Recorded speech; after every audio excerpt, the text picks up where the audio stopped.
कीर्ति महाराज की, आचार्य श्री विमल सागर महाराज की, आचार्य श्री तपस सम्राट सन्मति सागर महाराज की, आचार्य गुरुवर सुंदर सागर महाराज की, अहिंसामय विश्व धर्म की, किनवाणी माता की।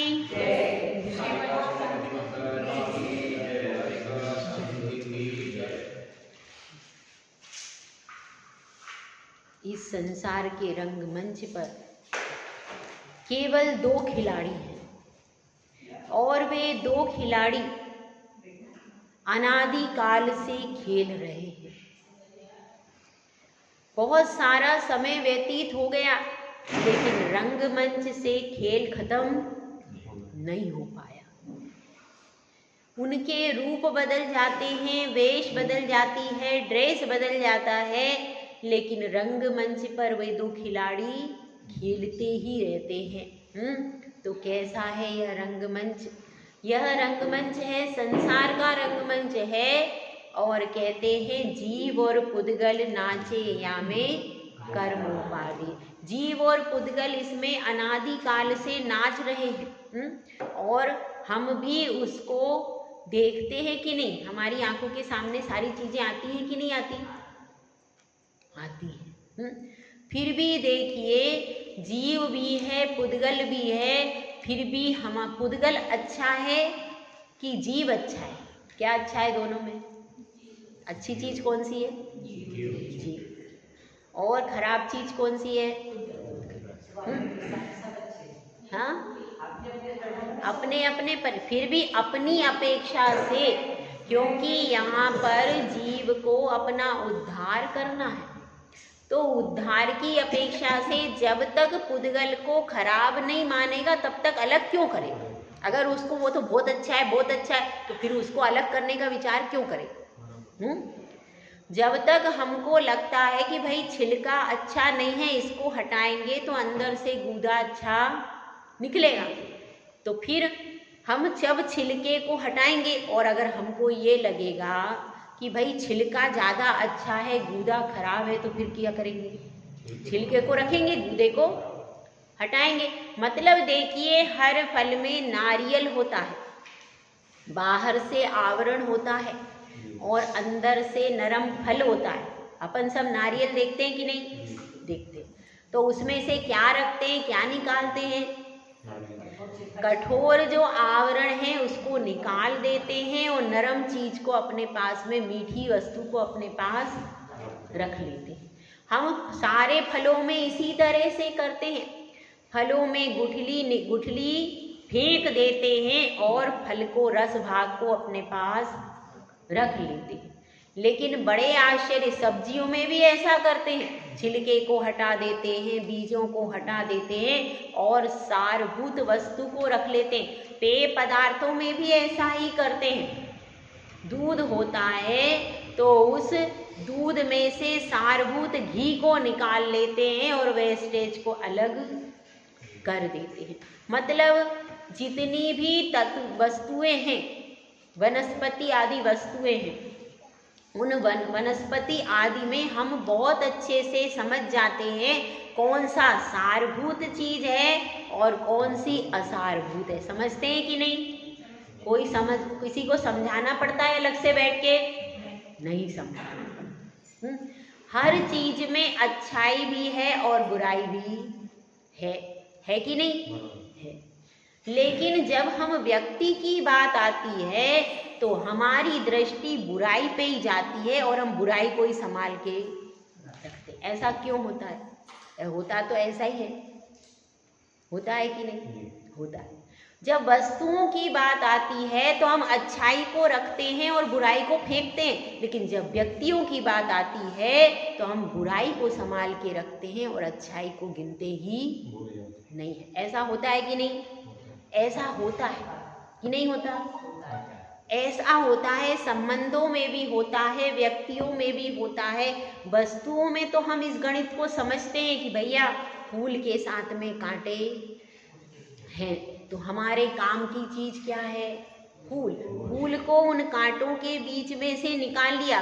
कांटों की चर्चा भी कभी कोई करता है क्या? लेकिन जब व्यक्तियों की बात आती है तो हम कांटों की चर्चा में ही पूरी जिंदगी निकाल देते हैं, उसके गुणों की ओर दृष्टि नहीं जा पाती। तो ऐसी परिणति होती है कि नहीं होती भाई?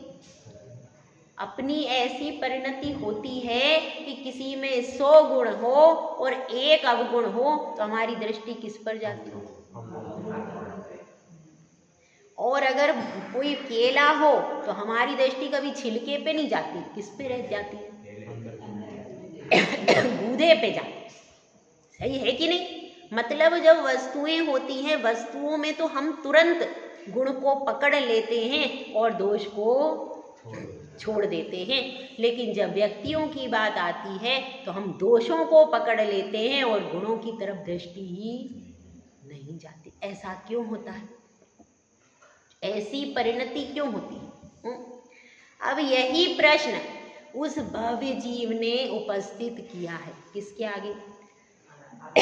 आचार्य श्री पूज्यपाद भगवंत के आगे ये प्रश्न उपस्थित किया है कि गुरुदेव ये बताइए, वनस्पति में हम छिलके को फेंक देते हैं और केले का सार भाग ग्रहण करते हैं, बेर की गुठली को फेंक देते हैं, बेर के नरम हिस्से को ग्रहण करते हैं, नारियल के कठोर वस्तु को फेंक देते हैं, नरम और मीठी सारभूत वस्तु को ग्रहण करते हैं। लेकिन ऐसा क्यों होता है कि जब व्यक्तियों की चर्चा आती है तो हम दोषों को ग्रहण कर लेते हैं और गुणों को छोड़ देते हैं? चर्चा भी किसकी होगी? दोषों की। दोषों की चर्चा करते हैं और गुणों को छोड़ देते हैं, गुणों को भूल जाते हैं। यदि 100 बातें किसी में अच्छी है, 100 बार उसने हमारे साथ अच्छा किया तो हम अच्छाई को तो भूल जाएंगे, लेकिन एक दिन यदि उसने कुछ गलत कर दिया, 365 दिन है, यदि उसमें से 4 दिन उसने कुछ बोल दिया या कुछ कह दिया तो हम उन 4 दिनों के आधार पर उसके साथ रहने को भी तैयार नहीं है। ऐसा होता है ना? ऐसा हो रहा है। तभी हमारे डाइवोर्स केस क्यों बढ़ रहे हैं? इसलिए बढ़ रहे हैं कि जिसके साथ विवाह हुआ है उसमें गुण है कि नहीं है, लेकिन उन गुणों पर दृष्टि जाती ही नहीं है और सारे दोषों पर ही दृष्टि जाती है। इसीलिए संबंध बिखरते जा रहे हैं। मूल कारण क्या है कि दोषों पर दृष्टि ज़्यादा जा रही है। तो अब यह व्यक्ति पूछ रहा है भव्य जीव कि ऐसा क्यों होता है? गुरुदेव से प्रश्न किया है उसने। आचार्य श्री पूज्यपाद स्वामी भगवंत से उसने प्रश्न किया है कि गुरुदेव मैंने बहुत सारी प्रश्नों का आपने समाधान किया है, अब आप इस प्रश्न का भी समाधान कर दीजिए। तो गुरुदेव मुस्कुराते हुए एक श्लोक की रचना करते हैं। राग द्वेष द्वयी दीर्घ नेत्राकर्षण कर्मणा अज्ञानात् सुचिरं जीवा संसाराब्धो भ्रमत्यसु। इसमें कह रहे हैं पूज्यपाद स्वामी कि राग और द्वेष ये दो क्या है? नेत्राकर्षण कर्मणा। जैसे कि अज्ञानात् सुचिरम जीवः संसाराब्धो भ्रमत्यसु। इसमें इस प्रकार से बताया गया है कि यह संसार कैसा है? एक मटकी का रूप, मटकी का या समुद्र का रूप दिया है। संसाराब्धो यानी संसार रूपी समुद्र है और उसमें यह जीव क्या कर रहा है? घूम रहा है। कैसे घूम रहा है? जिस प्रकार से मटकी होती है, मटकी देखिए, मटकी होती है और मटकी में एक क्या होती है? रई, रई होती है। अब उसको यहाँ पर क्या बोलते हैं? मथानी बोलते हैं, मथानी बोलते हैं या रई भी बोला जाता था, रई भी कहते हैं। तो रई या मथानी उसमें रखते हैं और पहले जो रई मथानी आती है उसमें 2 रस्सी बांध देते थे। एक रस्सी को टाइट करते थे, एक रस्सी को ढीला छोड़ते थे। ऐसे करके क्या मथते थे? वो दही को मथते थे। दही को मथ करके उसमें क्या निकालते थे? मक्खन निकालते। देखा होगा आप लोगों ने, मथा भी होगा किसी ने, गांव वाला कोई होगा तो। तो जो करते थे वही यहाँ पर बताया कि ये जो 2 रस्सी हैं जिसको मटकी में घुमाया जा रहा है, वो 2 रस्सी, एक तो राग की रस्सी है और एक द्वेष की रस्सी है। राग की रस्सी कैसी होती है? यदि ढीली होती है तो द्वेष की रस्सी टाइट हो जाती है, और यदि राग की रस्सी टाइट होती है तो द्वेष की रस्सी ढीली पड़ जाती है। और इस मथानी में कौन घूम रहा है? मथानी किसका प्रतीक है? जीव का प्रतीक है। यह राग द्वेष रूपी रस्सी से कौन घूम रहा है भैया? जीव ही यहाँ पर घूम रहा है, और उस जीव को संसार, आपको संसार रूपी समुद्र में वह जीव घूम रहा है। वह जीव कौन सा? वो दूसरा वाला जीव। कौन सा जीव है वो? हम स्वयं हैं, कि क्योंकि राग द्वेष हमारे अंदर है कि नहीं है, और राग द्वेष के कारण यह जीव प्रतिपल घूम रहा है संसार में, चतुर्गति रूप भ्रमण कर रहा है। और उसके कारण क्या हो रहा है कि अज्ञान, और उसका मुख्य कारण क्या है? अज्ञान दशा। यह जीव संसार में परिभ्रमण क्यों करता है भैया? अज्ञान के कारण। अगर उस जीव को सम्यक ज्ञान की प्राप्ति हो जाए तो संसार वारिधि रयम चुलुक प्रमाणम, दर्शन पाठ में पढ़ते हैं कि नहीं? यह संसार रूपी समुद्र, अनंत समुद्र कितना रह जाता है? कब? जब वह जीव सम्यक ज्ञानी हो जाए। ज्ञान की अपार महिमा है कि नहीं? ज्ञान की अपार महिमा है, क्योंकि यदि ज्ञान का दीपक हाथ में जलता है तो गड्ढे में पैर नहीं पड़ता। इसी प्रकार से केवल ज्ञान का दीपक न सही, कम से कम इस पंचम काल में हम सम्यक ज्ञान का दीपक तो अपने अंतस में जला सकते हैं कि नहीं भाई? जला सकते हैं। एक कबीर ने लिखा, चलती चाकी देख कर दिया कबीरा रोए, 2 पाटन के बीच में साबुत बचाना कोई। अब उसने ये कहा और कहा कि भाई ये 2 पाठ किसके प्रतीक हैं? राग और द्वेष के प्रतीक हैं, और ये राग द्वेष रूपी पाठों के बीच में यह संसारी जीव पिसा जा रहा है।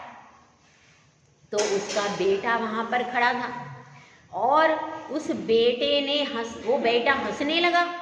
तो कबीर को बड़ा वो लगा कि भाई बड़े बड़े लोग मेरे पदावली को गाते हैं और मेरा ही अपना बेटा इस तरह से हंस रहा है, तो क्या बात है? तो उसके बेटे का नाम था कमाल। उसने एक नए दोहे की रचना की, चलती चाकी देख कर दिया कमाल हंसाए, जो कीली से लग रहे वे साबत बच जाए। क्या समझ में आया? वो कमाल कह रहा है कि पिताजी आपने अधूरा लिखा है, इसके आगे एक और दोहा लिखो। कि ना कौन सा लिखूं? तो ये लिखो कि चलती चाकी देख करके कमाल हंस रहा है। क्यों हंस रहा है? कि जो कीली होती है बीच में, उस कीली पर जो दाने चिपक जाते हैं वो दाने साबुत बच जाते, उन दानों को कोई पीसता नहीं है। होता है कि नहीं ऐसा? कितनी ही आप चक्की साफ करो, कुछ दाने बाद में भी साबुत मिल जाते हैं जो कीली को चिपक जाते। तो कीली क्या है भाई?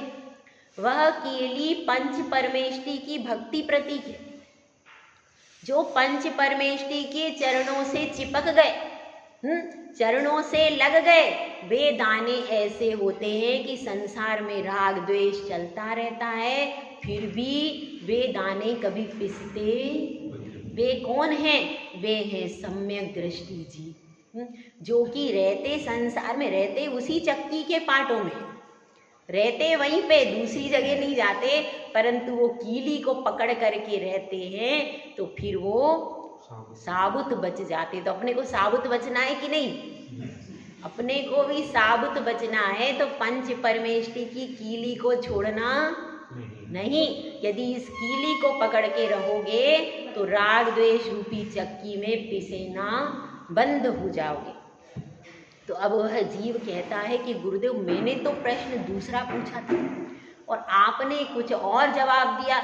यह उत्तर मेरी समझ में नहीं आया, मैंने जो पूछा था उसका उत्तर दीजिए। तो गुरुदेव कहते हैं मैंने तुम्हारे ही सवाल का उत्तर दिया है।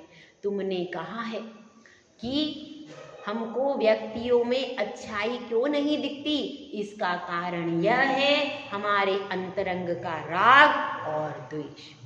हमारे मन में अंतरंग में राग होता है तो क्या हो जाता है, हमें उस व्यक्ति की बुराइयां नहीं दिखती। जिसके प्रति अनुराग हो उसमें 1000 बुराई हो तो भी वो नहीं दिखती। दिखती है क्या? नहीं दिखती। लेकिन जिसके ऊपर द्वेष बुद्धि हो जाए, उसमें बुराई नहीं भी है तो भी उसमें बुराई दिखनी चालू हो जाती है। और देखो, जो अनुराग करते हैं, भक्ति करते हैं, वे सज्जन पुरुष होते हैं और उन सज्जन पुरुषों को सब में गुण ही गुण नजर आते हैं और दुर्जन पुरुषों को दोष ही दोष नजर आते हैं। देखो, एक कथा के माध्यम से मैं तुम्हें इसे समझाता हूँ। यह किसका प्रकरण है? द्रोणाचार्य का।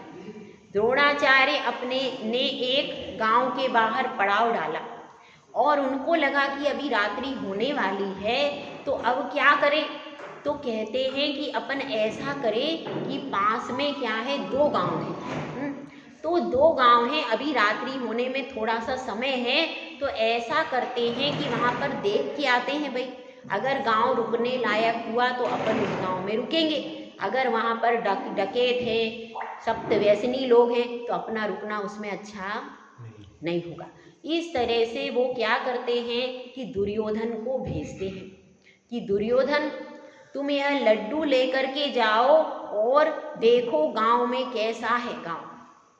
तो अब दुर्योधन लड्डू लेकर के गांव में जाता है और वो कहते हैं द्रोणाचार्य जो अच्छे व्यक्ति मिले उनको यह लड्डू बांट के आ जाना।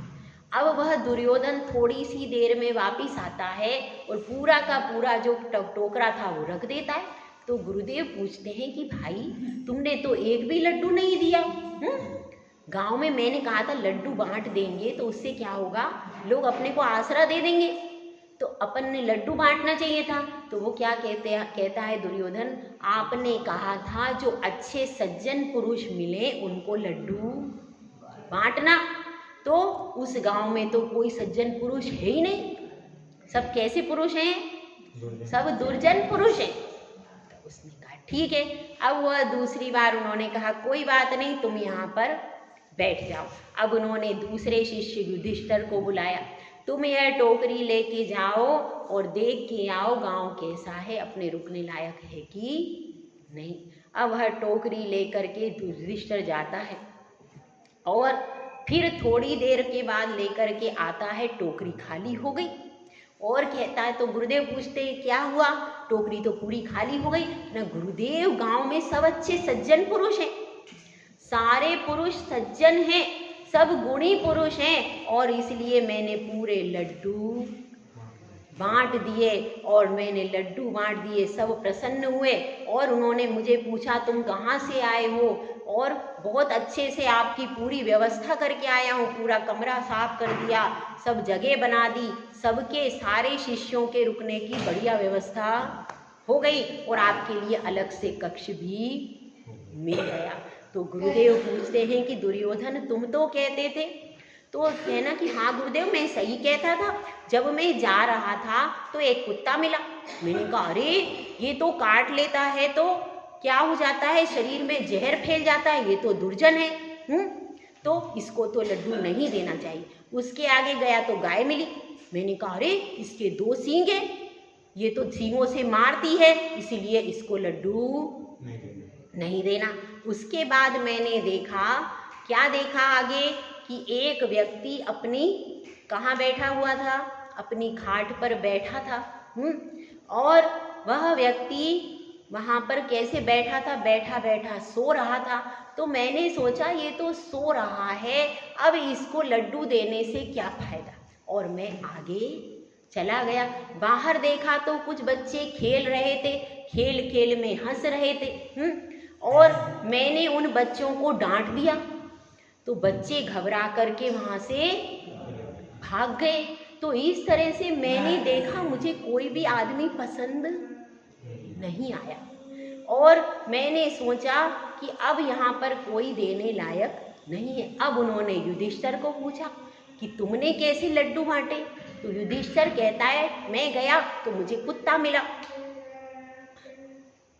अब मैंने कुत्ते को देखा, मैंने कहा ये तो बड़ा वफादार है, अपने स्वामी की रक्षा करता है, कोई एक टुकड़ा दे देता है तो उसके आगे दुम हिलाता है, नगर की गांव की रक्षा करता है, चोरों से रक्षा करता है, ये तो बहुत अच्छा है। और मैंने तुरंत लड्डू उसको दे दिया।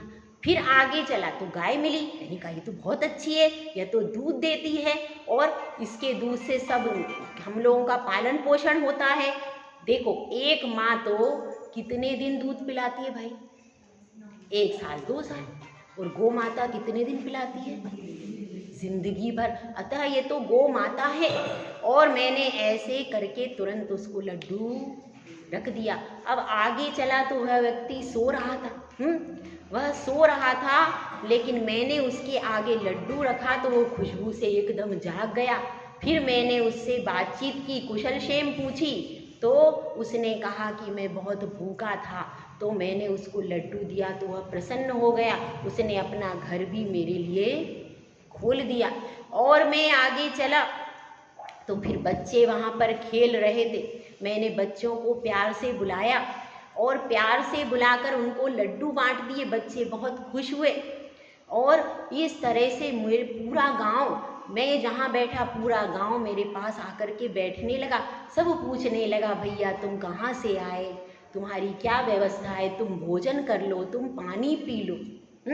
ऐसी सब जगह मुझे कुछ कहना ही नहीं पड़ा, पूरी व्यवस्था मेरी मिनटों में बन गई। और वो तो बड़े खुश हुए कि आपके गुरुदेव हैं, हम उन गुरुदेव को यहाँ पर रखेंगे, हमारा सौभाग्य होगा। तो द्रोणाचार्य दुर्योधन की तरफ देखने लगे कि द्वेष बुद्धि से अगर आप कहीं भी जाओगे तो गुणवान वस्तु में भी दोष दिखे देख लो, और यदि आप गुण देखना चाहोगे तो हर वस्तु में गुण भी है और दोष भी है। ऐसी कोई निर्दोष वस्तु सिर्फ एक ही है, वो सिद्ध भगवान। सिद्ध भगवान को छोड़कर जितने भी संसारी प्राणी हैं उनमें कोई ना कोई दोष है।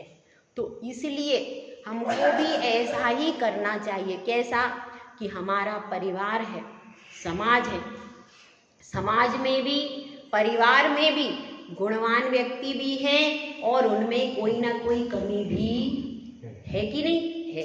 तो फिर क्या करना चाहिए? तो फिर भी उनके गुणों को आगे बढ़ाने का प्रोत्साहन करना चाहिए। यदि गुण बढ़ जाएंगे तो दोष अपने आप कम हो जाएंगे कि नहीं? दोषों को कहने से दोष घटते नहीं हैं, लेकिन अगर गुणों में वृद्धि कर दी जाए तो वह गुण कैसे हो जाते हैं? गुणों की वृद्धि होती है। भगवान ने भी कोई दोषों को नहीं गिनाया। मारीच की पर्याय के दोषी गिनते रहते तो कभी महावीर नहीं बन पाते। उन्होंने गुणों में वृद्धि करनी चालू की और एक दिन गुणों में वृद्धि करते करते महावीर बन गए। ऐसा ही हमको भी करना है, अपने भी गुणों में वृद्धि करना है, सामने वाले को भी प्रोत्साहन दे करके उसके गुणों में वृद्धि करना है। जब ऐसा करेंगे तो राग और द्वेष हमें परेशान नहीं कर पाएगा। प्रभु की भक्ति को जब हृदय में बसाते हैं तो दृष्टि न दोषों पर, गुण ग्रहण का भाव रहे नित, दृष्टि न दोषों पर जाए। ठीक है, तो इस तरह से गुरुदेव उसको उपदेश दे रहे हैं, उस भव्य जीव को उपदेश दे रहे हैं कि राग द्वेष चक्की से बचने का यही उपाय है कि गुणों पर हमेशा दृष्टि रखो।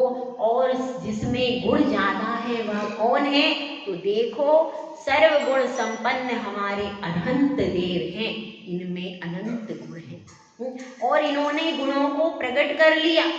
हमारे पास भी हैं गुण, लेकिन हमारे गुण अभी अंदर छुपे हुए हैं। उनके गुणों को उन्होंने प्रकट कर दिया और उस अनंत गुणों की जो सत्ता है, उस सत्ता को प्रकट करने से जो वह भाव व्यक्त हो गया, कौन सा भाव? अनंत सुख का।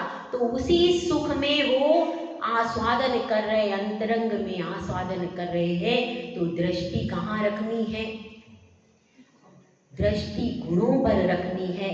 जो जिन शासन है वह व्यक्ति की उपासना नहीं करता, गुणों की उपासना होती है। हमारे नमोकार मंत्र में एक भी तीर्थंकर का नाम नहीं है क्या भाई? नहीं। सारे जितने भी धर्म हैं सब में, सबके मंत्रों में उनके भगवानों के नाम है। एकमात्र जिन धर्म ऐसा है कि जिसके नमोकार मंत्र में एक भी तीर्थंकर का नाम नहीं है। इसीलिए वह शाश्वत है, अनादि निधन है, अपराजित है, क्योंकि पंच परमेष्टि अनादि निधन है। नाम रखते तो आज महावीर है, अगली 24 में दूसरा बदलना पड़ता कि नहीं? बदलना ही पड़ता। आज आदिनाथ रखते तो अगली 24 में पहले कौन है बताइए? महापद्म। तो बदलना पड़ता। इसीलिए देखिए कितने हमारे अरहंत प्रभु ने दूरदृष्टि रखी और अनादिकाल से पंच परमेष्टि का यह नमोकार मंत्र चला आ रहा है।